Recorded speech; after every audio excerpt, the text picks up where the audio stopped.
নমস্কার বন্ধুরা, মমিজ আউট চ্যানেলে সবাইকে স্বাগতম জানিয়ে চলে এলাম আরও একটা নতুন রান্না নিয়ে। এই রেসিপি হচ্ছে এই যে কই মাছ পরিষ্কার করে কেটে ধুয়ে নিয়েছি। এই মাছগুলো কিন্তু ডিম আছে, বেশ বড় বড়। আমি এদিকে গরম জলে বসিয়ে দিয়েছি, গরম জলে মাছগুলো আমি ধুয়ে নেব। আমি যে কোনো মাছ, কয়েকটা মাছ বাদ দিয়ে বাকি মাছ আমি সব গরম জলে ধুয়ে নিই।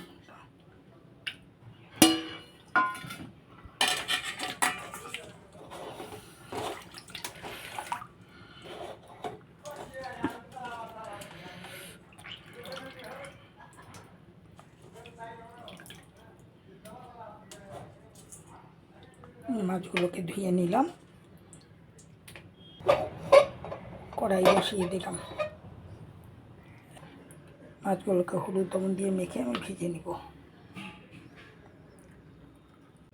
বন্ধুরা, প্রথমেই একটা কথা বলছি, যারা যেখান থেকেই দেখছো আমার ভিডিও বা আমার রান্না, বা তোমাদেরকে অনুরোধ জানালাম একটা লাইক দিয়ে ভিডিওটা কন্টিনিউ করো, স্কিপ করে কেউ দেখো না, এটা আমার বিশেষভাবে অনুরোধ রইল। আমি কারো ভিডিও স্কিপ করে কিন্তু কোনো দিনও দেখি না, আর একটা লাইক দিতেও আমি ছাড়ি না। একটা লাইক আমার টাকা পয়সা নয়, শুধু একটা লাইক। একটা লাইকের জন্য যদি একজনের উপকার হয়, সেটা তো সবচেয়ে বড় ব্যাপার, তাই না?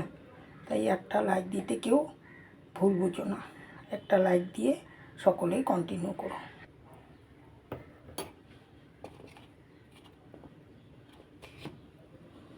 হলুদ দিয়ে দিলাম এই চামচের আধা চামচ পরিমাণ, লবণ দিয়ে দিলাম চা চামচের 1 চামচ থেকে একটু কম। এখন ওই মাছগুলোকে ভালোভাবে মেখে নিব। কড়াইতে দিয়ে দিচ্ছি 4 চামচ পরিমাণ সরষের তেল। 4 চামচের তেল গরম হয়ে এলে মাছগুলো ছেড়ে দেব। মাছ রান্না করার জন্য আমি একটা মশলা করে নিচ্ছি, একেবারে হালকা পাতলা মশলা, কোনো পেঁয়াজ দেবো না, কোনো রসুনও না। রুগীদেরকে যেভাবে রান্না করে দেয় আমিও ঠিক সেইভাবেই রান্নাটা করব। এই যে নিয়ে নিয়েছি শুধু আটা আর 2টো পাকা লঙ্কা, নিয়ে নিচ্ছি জিরার গুঁড়া এই চামচের আধা চামচ পরিমাণ, নিয়ে নিচ্ছি ধনে গুঁড়া, দিয়ে দিলাম সামান্য জল। এখন ওই মিক্সিতে পেস্ট করে নেব। মিক্সিতে আমি মশলাটা করে নিলাম, একেবারে হালকা পাতলা।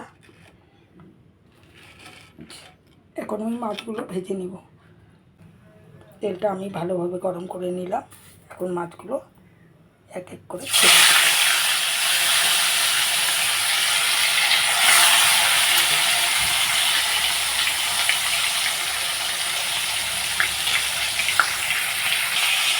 মাছগুলোকে উল্টে দিলাম, বাকি 2টো মাছও আমি উপরে ভেজে নেব। 2টো মাছ আমি ভেজে নিলাম, এখন উঠিয়ে দিচ্ছি।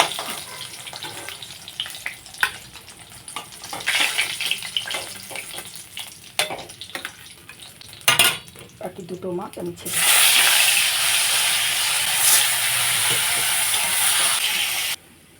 মাছগুলো ভেজে নিলাম, খুব একটা কড়া ভাজিনি, যেহেতু তাজা মাছ তাই আমি একটু হালকা করে ভেজে নিয়েছি। মাছ ভাজার তেল অনেকটাই রয়ে গেছে, তাই আর এখানে কোনো তেল অ্যাড করব না। ফোড়নে দিয়ে দিচ্ছি সাদা জিরা,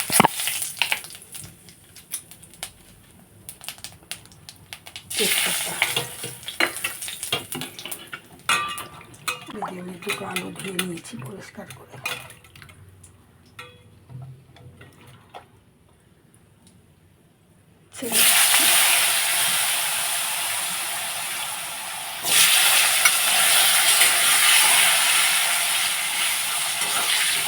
আলুগুলোকে 2-3 মিনিটের মতো একটু লালচে করে ভেজে নেব।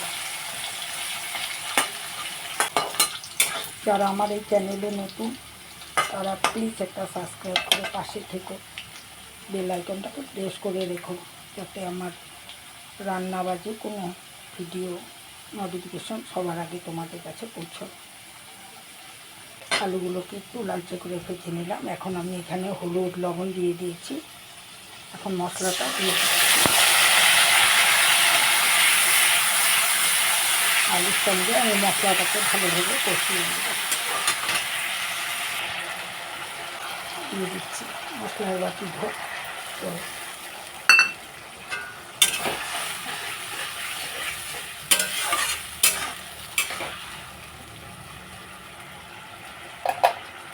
এখন ঢেকে দিচ্ছি। গ্যাসের ফ্লেমটাকে একটু লো করে দিলাম, যাতে মশলাটা আস্তে আস্তে কষিয়ে নিতে পারি আর কাঁচা গন্ধটাও চলে যায়।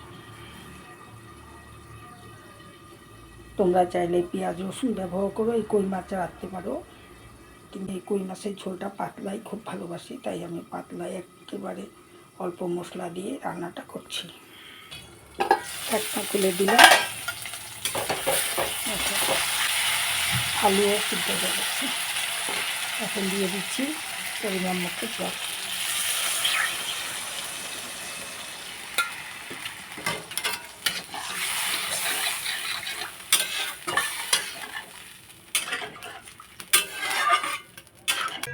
ঢেকে দিচ্ছি।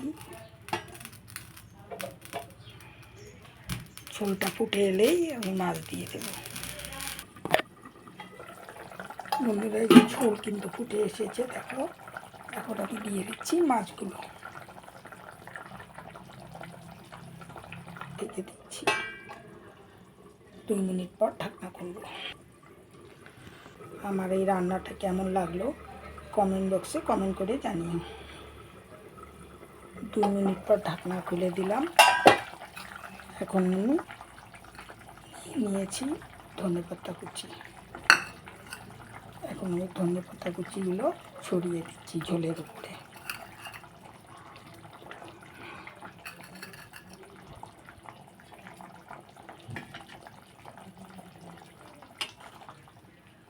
একটু নাড়াচাড়া করে আবারও 1 মিনিটের জন্য ঢেকে দিলাম।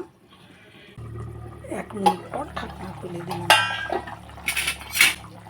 যে রান্না করে নিলাম হেলদি আর টেস্টি কই মাছের একেবারে হালকা পাতলা ঝোল। এখন আমি সার্ভ করে নিচ্ছি।